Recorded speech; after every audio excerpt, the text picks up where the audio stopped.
Hi, அனைவருக்கும் வணக்கம். ஓம் சாய்ராம், ஜெய் ஜெய் சாய்ராம், குருவே சாய்ராம், குரு கடாட்சம். இன்றைக்கி எதை பார்க்கலான்னா பணம்ங்கிற டைட்டிலில் பார்க்கலாம். இப்போது நம்மளாம் என்ன நினைப்போம், பணம் அதிகமாக வச்சுட்டு இருந்தால் நல்லா நிம்மதியாக சந்தோஷமாக வாழலாம் போல் அப்படின்னு நினைப்போம் இல்லைங்களா? பணம்னா பணமும் வாயப்பழக்கம் அப்படின்னு சொல்லுவாங்க தானே, அது உண்மை தானே? அப்போது அப்படியான்னு கேட்டால் இல்லவே இல்லை. பணம் அதிகமாக வச்சுருந்தா சந்தோஷமாக வாழலாமா அப்படின்னு கேட்டால் இல்லவே இல்லை. ஏன்னா இந்த பணம் வாழ்க்கைக்கு பணம் தேவை, ஆனால் பணம் மட்டுமே வாழ்க்கையாகாது இல்லைங்களா? அப்போது இந்த தியானம் பண்ணும்போது கிடைக்கிற அந்த நிம்மதி, மன நிறைவு வேறு எதுலேயுமே கிடைக்காது. நீங்கள் கோடியாக கொட்டி கொடுத்தாலும் அதுக்கு அது ஈடாகாது. அதனால தான் மன அமைதியாக இருக்கணும், தியானம் பண்ணுவோம்னு சொல்கிறது அதுக்காக தான். இப்போ சூப்பர் ஸ்டார் எவ்வளவோ சம்பாதிச்சிட்டார், அனுபவிச்சார் இல்லைங்களா? கடைசியாக அதில் இந்த ஸ்பீச்சில் என்ன சொன்னார் கேட்டிங்களா? அதாவது, நான் எவ்வளவோ பணம் சம்பாதிச்சிட்டேன், ஆனால் தியானம் பண்ணும்போது கிடைக்கிற அந்த நிம்மதி வேறு எதுலேயுமே எனக்கு கிடைக்கல அப்படின்னு சொன்னார் இல்லைங்களா? இப்போ பட்டினத்தாரே எடுத்துக்கோங்களேன். பட்டினத்தார் என்ன சொன்னாருன்னா, அவங்க பட்டினத்தார் ரொம்ப செல்வந்தனாக வாழ்ந்தவங்க, சரிங்களா? அவங்க குபேரனோட அம்சம்னு சொல்லலாம். அவங்கள அந்த அளவுக்கு ரொம்ப செல்வந்தனாக வாழ்ந்தவங்க. எப்படின்னா பல லட்ச கோடிக்கு அதிபதி பட்டினத்தார். ராஜுகளுக்கே கடன் கொடுப்பாங்க இல்லைங்களா, அந்த அளவுக்கு வசதி. அப்போது அவர் கடைசியாக அவர் முன்னாடி சொன்னார் இல்லைங்களா, என்ன பாடினார்? அம்மைதான் எத்தனை எத்தனை அம்மையோ, அப்பன்தான் எத்தனை எத்தனை அப்பனோ, பிள்ளைதான் எத்தனை எத்தனை பிள்ளையோ, இந்த பிறவிதான் எத்தனை எத்தனை பிறவியோ, போதுண்டா சாமி, முடியலடா, முடிச்சு விடுங்கடா அப்படின்னு பாடிட்டு எல்லா பணத்தையும் விட்டுட்டு அப்படியே வெளியே கிளம்பிட்டேன். இவ்வளோ பணத்தையும் இதெல்லாம் எதுக்குமே ஆகாது, இதில் எல்லாம் நிம்மதியே தேடவே முடியாதுன்னு அப்படியே விட்டுட்டு வெளியே கிளம்பிட்டேன். அப்போது ஏன் எதனால் அப்படி பாடினார்?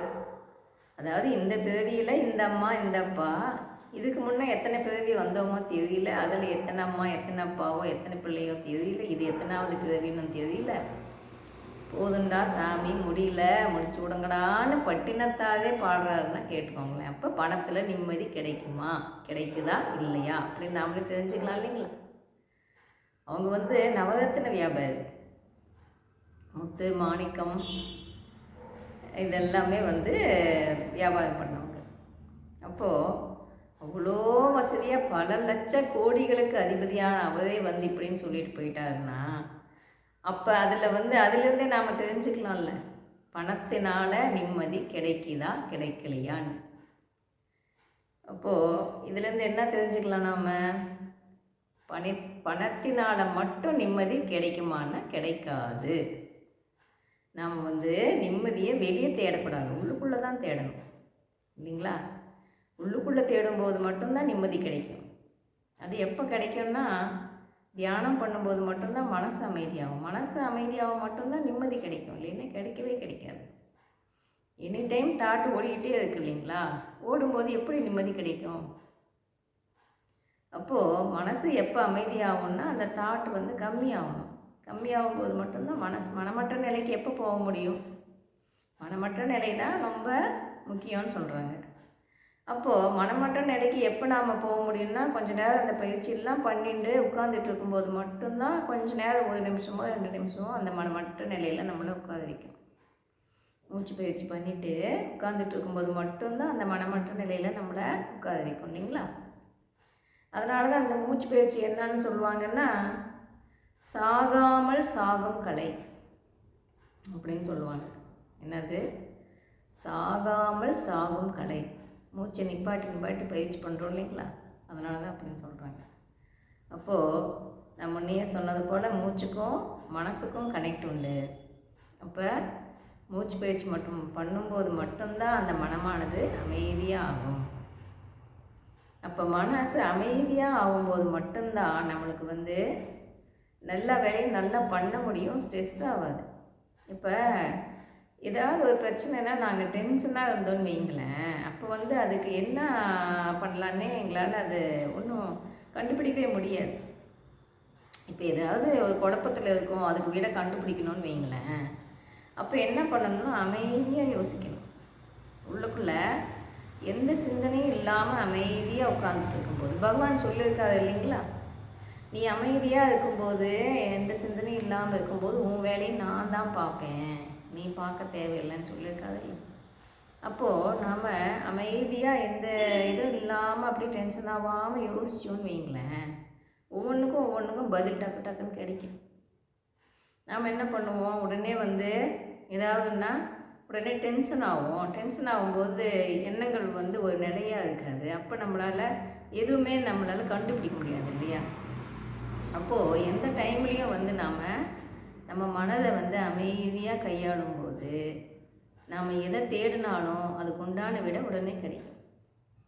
சரிங்களா, மனம் இது ரொம்ப முக்கியம். அதனால தான் சொல்கிறது வந்து மற்றவங்க பேசும்போது நல்லா கவனிக்கணும்.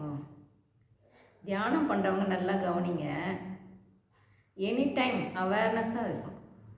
சரிங்களா, இப்போ யாருனாச்சும் பேசும்போது இதில் ஸ்பீச்சில் மட்டும்தான் இல்லை, உங்கள் கூட யார் பேசும்போதுமே நீங்கள் நல்லா கவனிக்கணும், அவேர்னஸாக எப்பயுமே இருக்கணும். ஏன்னா அந்த விழிப்பு நிலையில் இருக்கும்போது மட்டும்தான் டக்குன்னு எங்களால் ஒவ்வொன்றையும் கேட்ச் பண்ண முடியும்.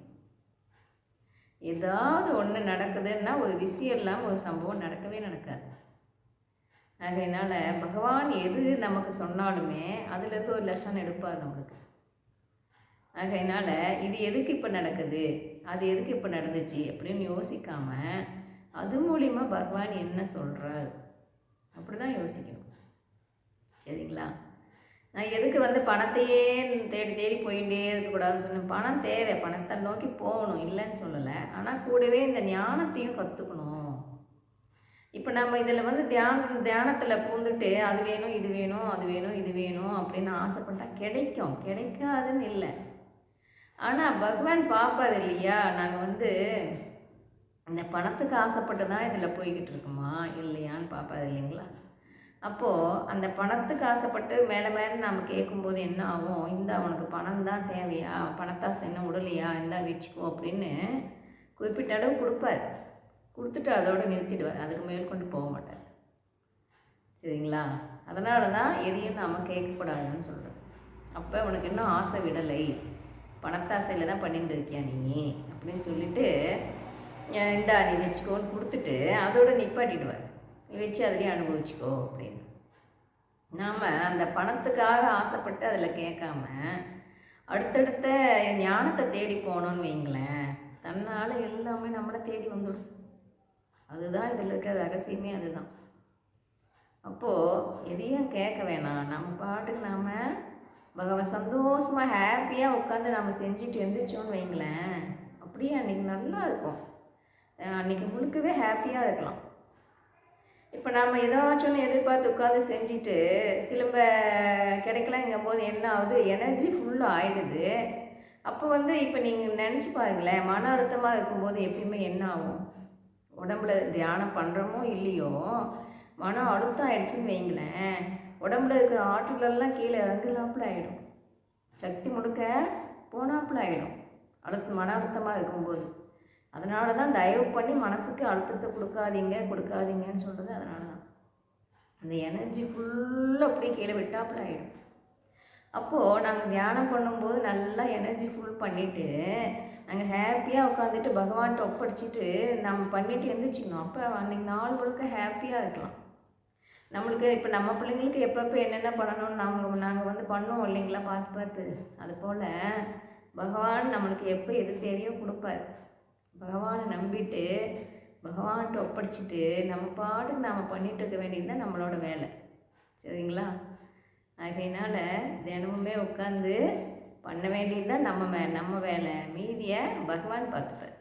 எப்போ என்னென்ன கொடுக்கணும் அப்படின்னு பகவானுக்கு தெரியும் இல்லைங்களா, கொடுப்பார். அதனால் நம்ம எதை தேடி போகணும், அடுத்த கட்டம் அந்த ஞானத்தை தான் தேடி போயிட்டே இருக்கணும்.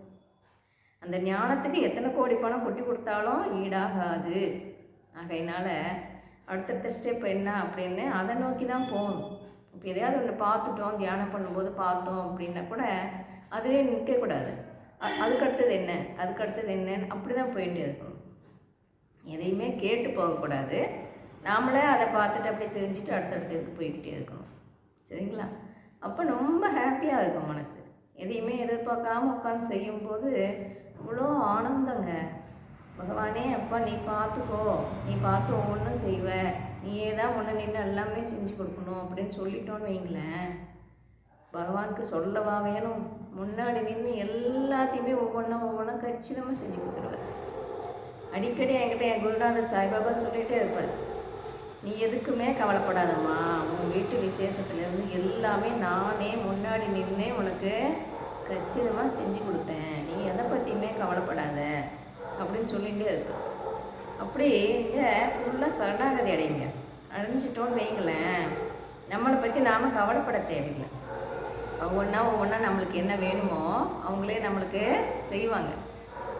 எதுனாலுமே எனக்கு அடிக்கடி சொல்லுவார் சாய்பாபா, அம்மா எதுக்குமே டென்ஷன் ஆகாத, என் கூட 10-15 வருஷமாக பேசிகிட்டு இருக்கார். அப்போ என்ன சொல்லுவார், அம்மா நீ எதுக்குமே டென்ஷன் ஆக வேணாம், உங்கள் வீட்டில் எது நடந்தாலும் நீ என்னை பிடிச்சிட்டு இல்லையா, குருவாக பிடிச்சிட்டு இப்போ வேண்டிகிட்டு இருக்கு இல்லையா, என்னோடய சைடில் தான் நடக்குதுன்னு நினச்சிக்கோ, என்னோடய சைடில் தான் நினச்சிக்கோ, இல்லை என்னோடய சைடில் தான் நடக்குது ஒன்று உங்கள் வீட்டில். அதனால் நீ எது நடந்தாலும் அது நல்லதுக்கு தான் நடக்கும். அதனால் நீ எந்த நேரத்துலையும் நீ கன்ஃபியூஷன் ஆக வேணாம் அப்படின்னு சொல்லுவார். அதனால் நாரர் கழகம் நன்மையில் முடியும் என்று சொல்லுவாங்க இல்லைங்களா, அந்த மாதிரி எது நடந்தாலும் அது ஒரு நன்மைக்கு தான் நடக்கும். அப்போ எதையுமே நாங்கள் அதை பாசிட்டிவாக தான் எடுத்துக்கணும். சரிங்களா? அப்போ ஹாப்பியாக நாம் என்ஜாய் பண்ணி வாழ்வோம். நம்மளுக்கு என்ன பகவான் கொடுத்தாரோ அதை வச்சு என்ஜாய் பண்ணி சந்தோஷமாக வாழ்வோம். அதில் தான் சந்தோஷமே இருக்குது. உள்ளுக்குள்ளே தான் சந்தோஷத்தை தேடணும், வெளியே கிடைக்காது. ஆகையினால் மனம் விட்டு ஒருவர் புரிஞ்சிக்கிட்டு வாழ்ந்தோமானால் அதுவே உண்மையான சந்தோஷம் இல்லைங்களா? அப்போது விடாமுயற்சி வெற்றி கொடுக்கும், வெற்றி நிச்சயம். பாய். கேட்டதற்கு நன்றி.